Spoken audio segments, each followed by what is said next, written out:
Viva Voz, com Vera Magalhães.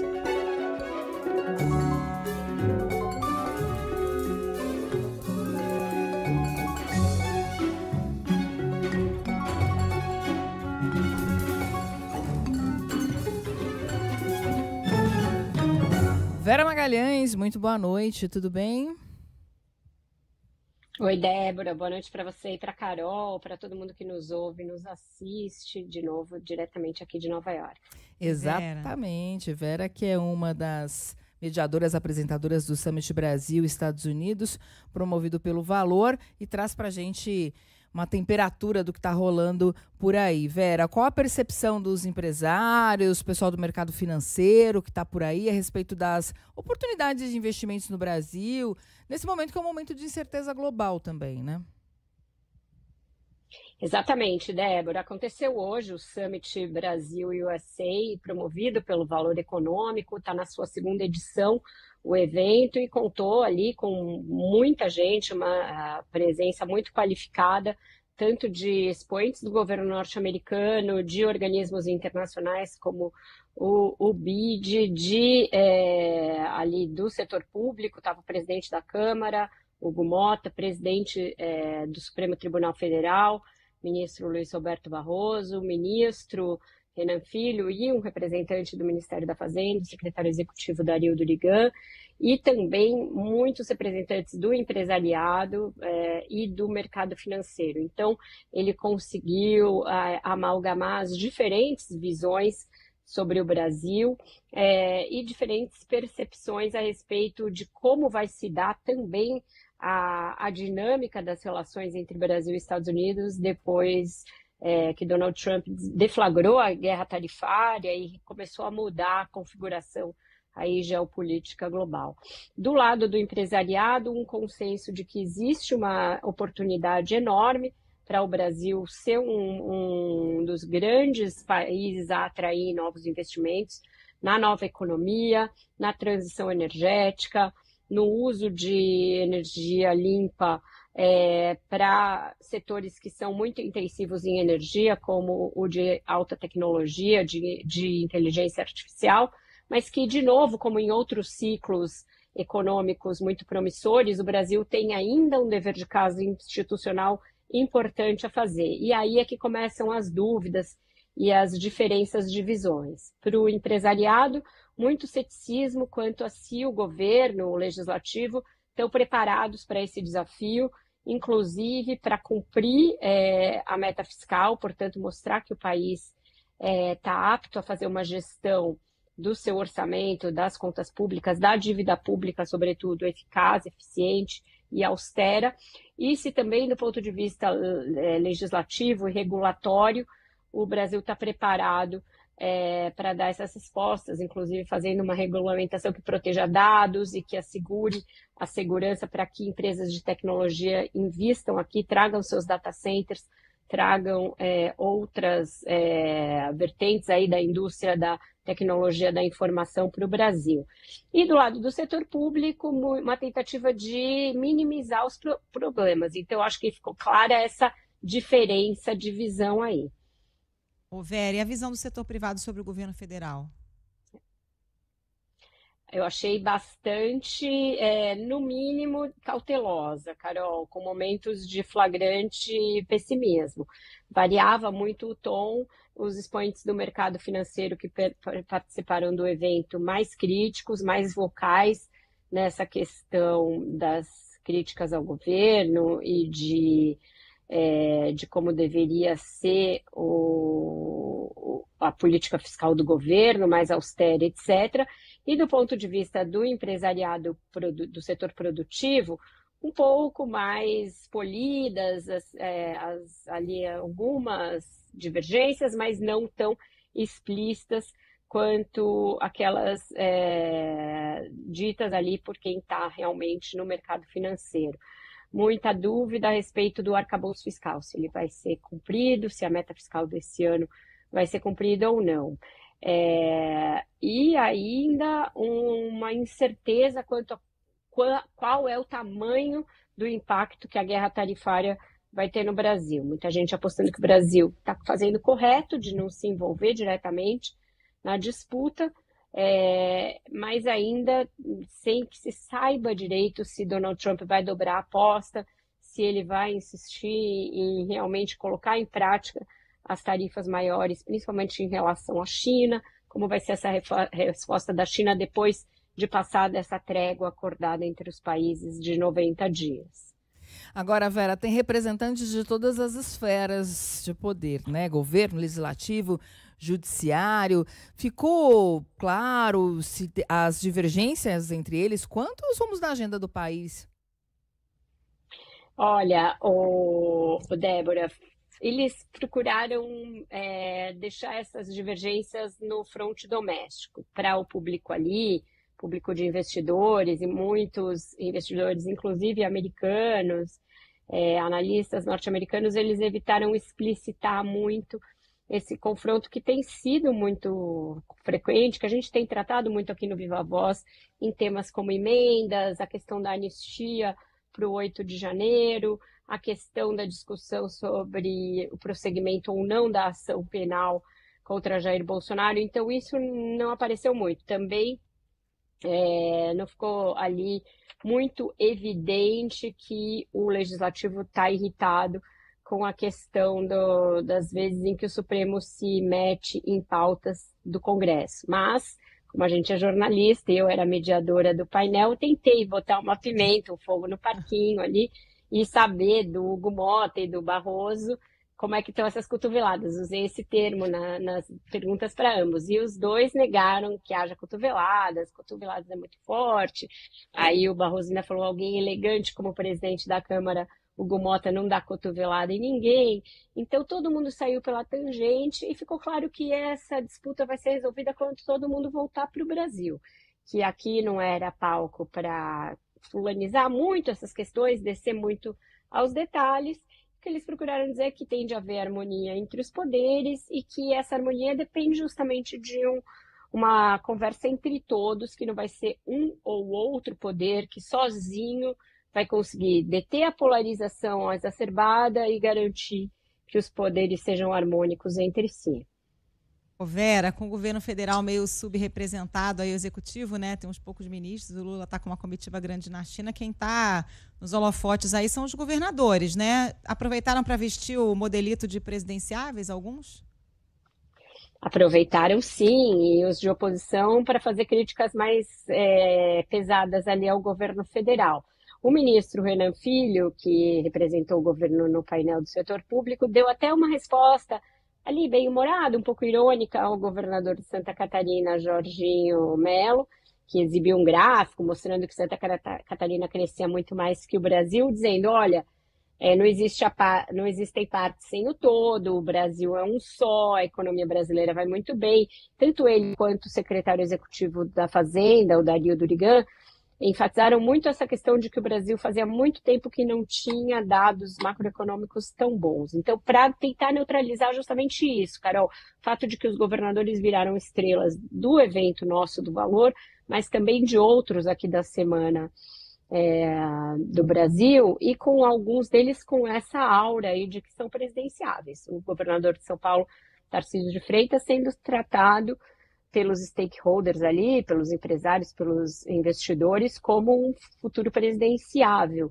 E outros, até mais do que ele, se apresentando como pré-candidatos à presidência. O Ronaldo Caiado foi explícito ao se apresentar dessa maneira, em Goiás, e o governador do Rio Grande do Sul, Eduardo Leite, também disse que pode ser candidato à presidência. O Tarcísio em nenhum momento fez isso, mas ainda assim você nota que nas conversas e na maneira como ele é recebido por essas plateias de grandes investidores, grandes empresários, é nele que os olhos estão mais postos quando se discute a possibilidade de haver um candidato de oposição com chances. Mas ninguém ainda cravando que ele vá ter coragem de se desincompatibilizar sem ter certeza de que é o indicado do Jair Bolsonaro para ser o candidato da direita. Vera, você continua por aí? Continuo por aqui nesses dias, vou fazer o Viva Voz daqui nos próximos dias, mas o evento terminou hoje, Débora. Muito bom, obrigada por trazer aí esse panorama. Ô Vera, vamos mudar um pouco de assunto, vamos vir aqui para o Brasil, assuntos que estão acontecendo aqui. A gente vai a Brasília conversar com o Felipe Igreja, que repercute aquela história de ontem da fala da primeira-dama Janja sobre o TikTok durante um evento na China. Felipe, pois não, boa noite novamente. Boa noite, Débora, Carol, Vera e todos que nos acompanham. O ministro de Relações Exteriores, o Mauro Vieira, deve ser convocado à Câmara dos Deputados pela oposição para dar explicações sobre a fala do presidente Lula na China, defendendo que o governo chinês encaminhe um emissário para tratar do TikTok aqui no Brasil.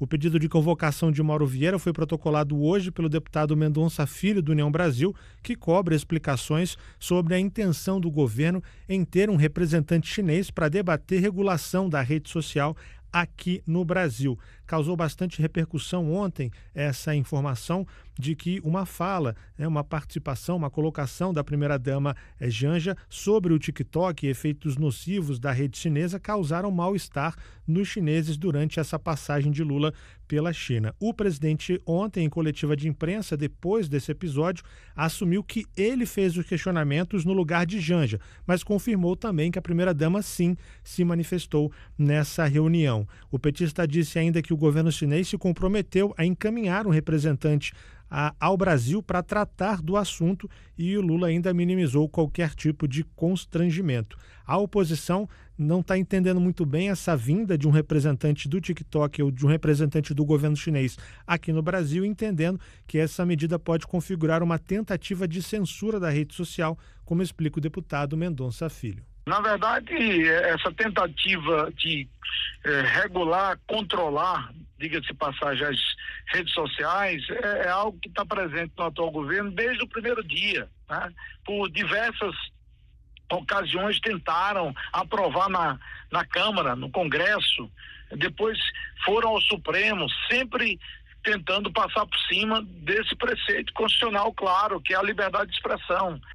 Já pelo lado do Planalto, o presidente Lula mostrou irritação com o vazamento da conversa com Xi Jinping, o presidente chinês. Lula disse que essa conversa foi confidencial e há desconfiança sobre ministros que estavam no momento da conversa. O presidente cobrou a sua equipe sobre o vazamento de informação. A comitiva do petista contava com 11 ministros e Lula também minimizou qualquer tipo de mal-estar com o staff chinês. Alguém teve a pachorra de ligar para alguém e contar uma conversa que teve num jantar em que era uma coisa muito, mas muito confidencial e uma coisa muito pessoal. Eu que fiz a pergunta, não foi a Janja. Eu fiz a pergunta. Perguntei ao companheiro Xi Jinping se era possível ele enviar para o Brasil uma pessoa da confiança dele para a gente discutir a questão digital e, sobretudo, o TikTok. E aí a Janja pediu a palavra para explicar o que está acontecendo no Brasil, sobretudo contra as mulheres e contra as crianças. A pergunta foi minha. Eu não me senti nem um pouco incomodado. O fato da minha mulher pedir a palavra é porque a minha mulher não é cidadã de segunda classe. Ela entende mais de rede digital do que eu. Hoje, a ministra Gleisi Hoffmann, que não estava nessa comitiva na China, disse que há exploração midiática da fala de Janja, que não estava proibida de falar sobre um tema que conhece. Gleisi questiona ainda se Janja deveria ouvir calada por ser primeira-dama ou simplesmente por ser mulher, e ainda, segundo a ministra, não há que se falar em crise diplomática, mas esse episódio mostra, na verdade, misoginia e preconceito. Débora. Obrigada, Felipe Igreja, pelas informações em Brasília. E tá um caça às bruxas aí também, né, Vera, para saber quem foi que vazou isso. Pois é, e pelo que eu ouvi por aqui, ontem eu não tinha visto essa história, estava muito envolvida aqui nos eventos de Nova York, mas hoje esse era um grande assunto nas mesas de conversa.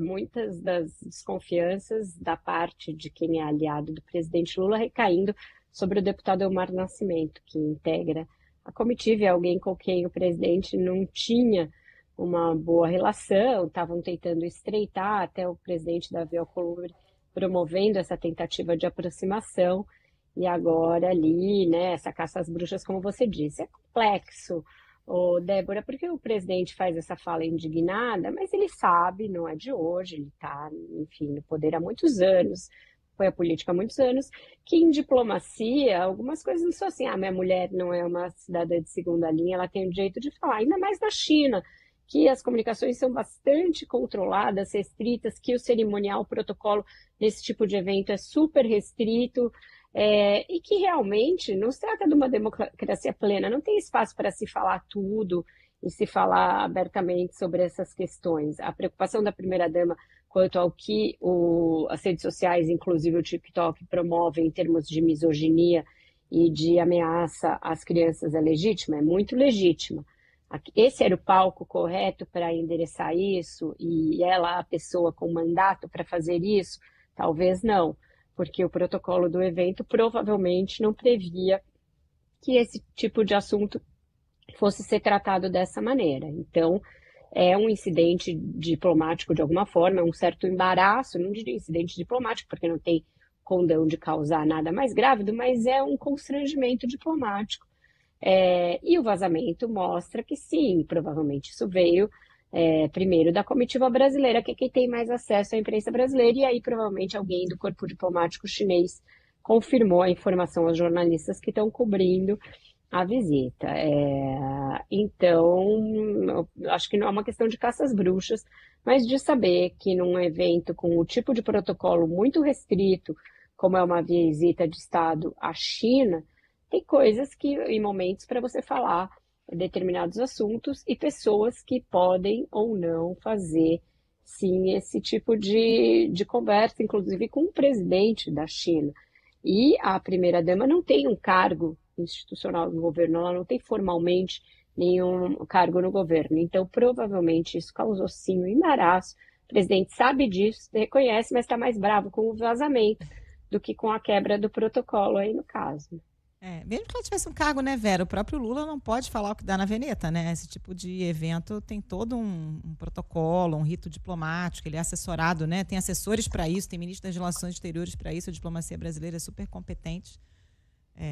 A Janja pode até ter esse papel mais político, mas aí tem que estar atenta também à regra do jogo, né? Caça às bruxas total. Tem gente falando que foi o Rui Costa, que também não gosta da Janja, já tá...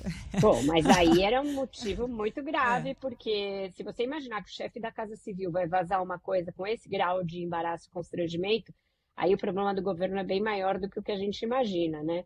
Então, se tem esse tipo de desconfiança, é que a gente está realmente com um problema sério na política, maior do que a gente vem falando ao longo do tempo aqui. Quando o principal ministro do governo passa a ser alguém passível de ter criado um embaraço para a primeira-dama, aí realmente a gente pensa que o governo está com mais problema do que a gente já pensou até agora.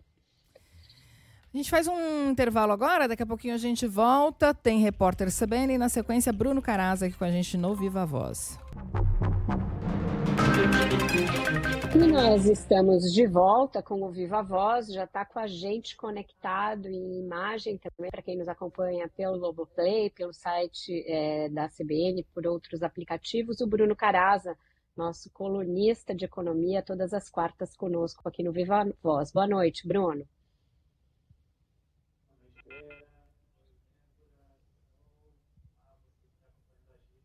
Todo mundo. Oi, boa noite. Bruno, desculpa, meninas. Bruno, a gente sabe que visitas presidenciais a outros países, né, visitas de chefes de Estado, costumam movimentar muito a política, elas geram poses para fotos e às vezes até outros reflexos, como a gente estava discutindo aqui, o incidentezinho diplomático com a Janja, mas fica sempre aquela dúvida do que elas trazem de concreto. No caso da visita do Lula à China, havia muita expectativa quanto a investimentos em infraestrutura para alguns equipamentos importantes para o Brasil. Nesse aspecto, a visita foi um sucesso ou houve alguma frustração dessas expectativas? Pois é, Vera, normalmente esses encontros diplomáticos, eles têm uma série de atos, né, que são celebrados, acordos de cooperação, memorandos de entendimentos, e houve vários nesse sentido, né? Mas isso tudo são processos que demoram muito tempo para maturar, né? Começa uma negociação entre os países, os representantes, aí tem missões técnicas. Então, sob esse aspecto, houve vários entendimentos celebrados entre o governo brasileiro e o governo chinês, mas o que o governo brasileiro realmente estava interessado, né, a gente teve avanços em algumas áreas, né, em termos assim, de dinheiro concreto entrando diretamente no Brasil, né, a gente teve várias sinalizações vindas de empresas chinesas dispostas a investir no Brasil. O governo brasileiro está celebrando essa intenção de 27 bilhões de reais em investimentos aqui no Brasil para os próximos anos. Então, de termos concretos, foi isso. Houve também um avanço em várias áreas do agro para que o Brasil tenha um maior acesso ao mercado chinês, principalmente, que é muito fechado, né? Muitas restrições alfandegárias, barreiras técnicas. Então, a China sinalizou a abertura em algumas dimensões desses mercados. Então, isso também pode movimentar a balança comercial brasileira nos próximos anos. Agora, havia uma expectativa muito grande do governo que a China anunciasse investimentos nessa ferrovia bioceânica, né, que ia ligar o Oceano Atlântico ao Pacífico, né, o porto de Ilhéus até um porto lá no Peru, mas a China não sinalizou nada concreto nesse sentido. Então, sob esse aspecto, ficou uma certa sensação de frustração, porque havia essa expectativa do governo brasileiro. Mas, fora isso, acho que teve esse avanço significativo, principalmente nesses arranjos de investimentos de empresas no mercado brasileiro, o que é uma sinalização positiva. Agora, Bruno, nesse momento aí de tensões comerciais entre Estados Unidos e China, o que pode beneficiar o Brasil? O que a gente pode ganhar com essa aproximação? Então, Débora, o Brasil tem essa expectativa, né, de que toda essa tensão vinda da ascensão do Trump e as sobretaxas, né, o tarifaço que ele vem impondo, principalmente a China é o principal alvo, né, dessa guerra comercial do Trump, e isso pode gerar uma abertura de oportunidades para o Brasil, tanto para acessar o mercado chinês, quanto investimentos da China que venham a ser aplicados aqui no Brasil. Tá? É importante chamar a atenção que a China é o maior parceiro comercial do Brasil, já desde o início do século, né? Disparado, o maior exportador para o Brasil e o maior importador de produtos brasileiros, mas do ponto de vista de investimento, a China ainda é um investidor tímido diante do mercado brasileiro. Ela está bem atrás dos investimentos que, por exemplo, os Estados Unidos fazem, que os países europeus fazem.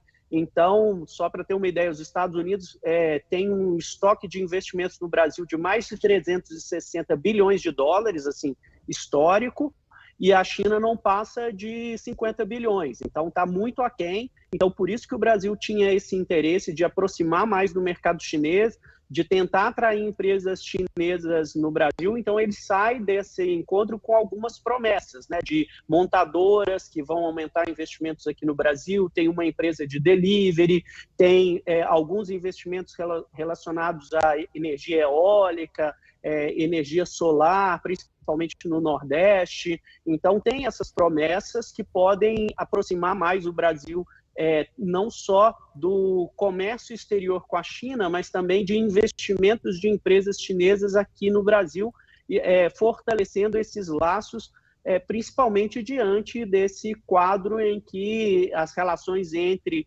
Lula e Trump não são das mais promissoras, dadas as inclinações ideológicas de cada um deles, né? Então, o Brasil buscando mais investimentos chineses aqui no Brasil, não só vínculos comerciais entre os dois países. Bruno, e do ponto de vista da China, com esse fortalecimento aí de laços com o Brasil, como é que isso se encaixa na estratégia de Pequim? Pois é, a China já anteviu essa situação do Trump já há algum tempo, né, Carol?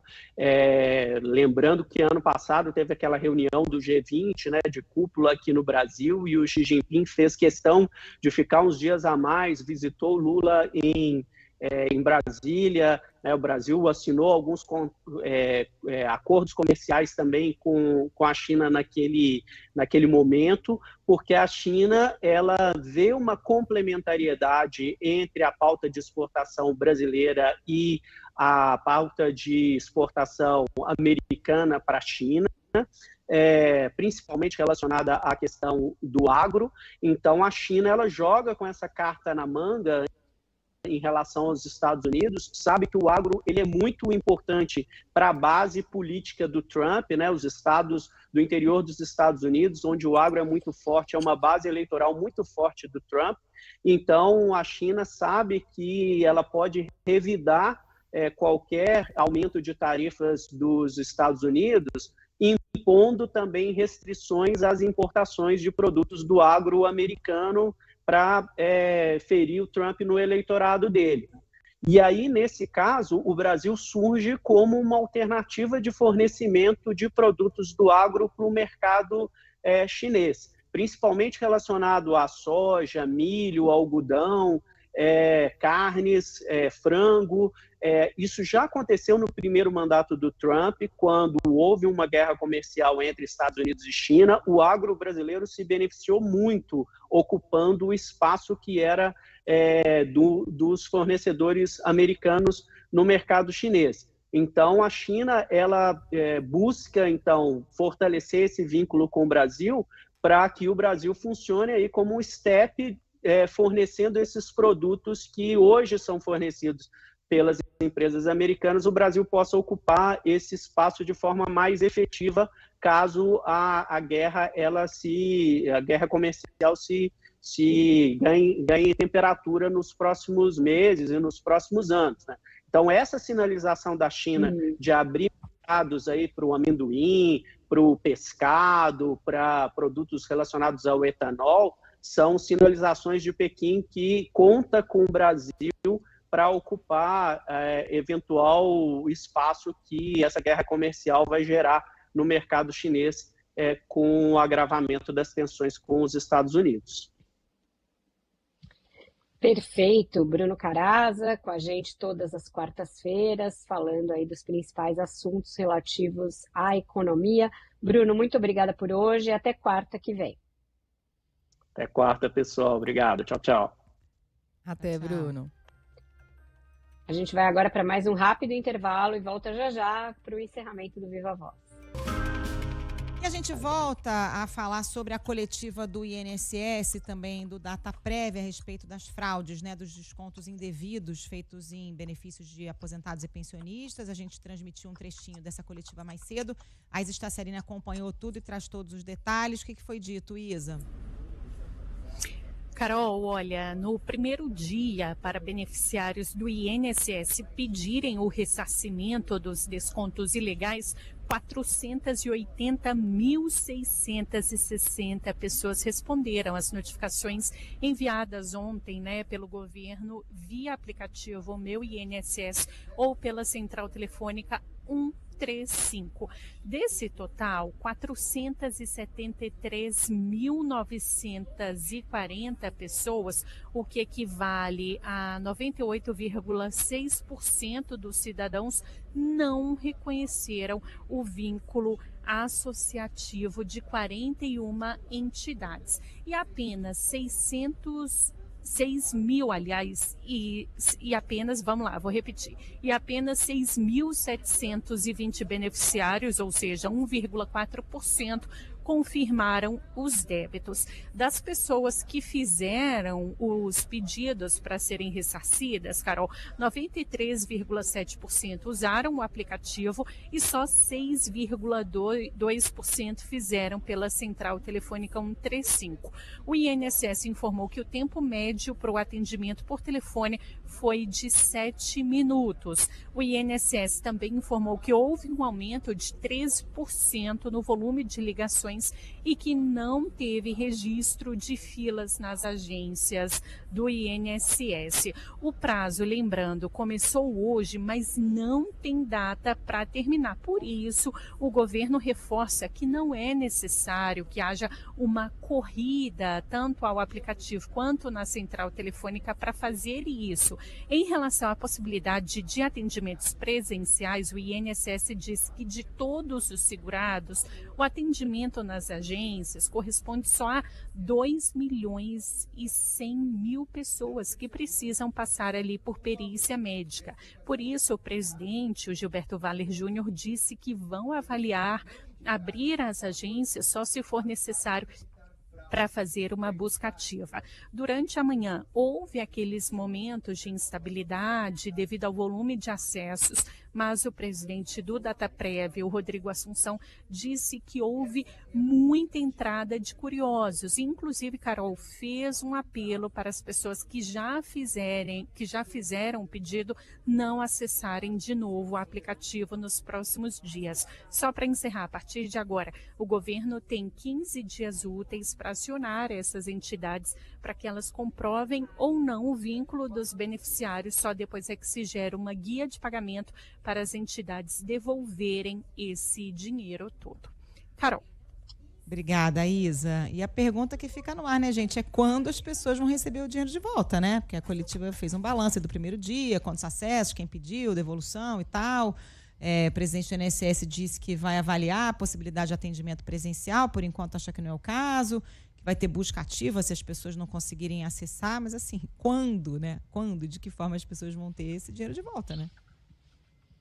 Exato, ainda está muito incipiente a quantidade de respostas que o governo tem a oferecer. Eles parecem ter percebido a gravidade do problema tardiamente, porque, né, a gente falou muito tempo aqui da demora em ter as respostas, mas ainda tem um gap muito grande entre quem já reclamou de não ter autorizado os descontos e aquele número que, de alguma maneira, num primeiro momento, manifestou contrariedade com esses descontos. Então, a gente ainda está para descobrir o tamanho do rombo, né? E aqui, nas conversas reservadas, esse assunto aparece como o mais citado, como aquele capaz de causar um dano aquele dano mais severo no casco, sabe, do governo.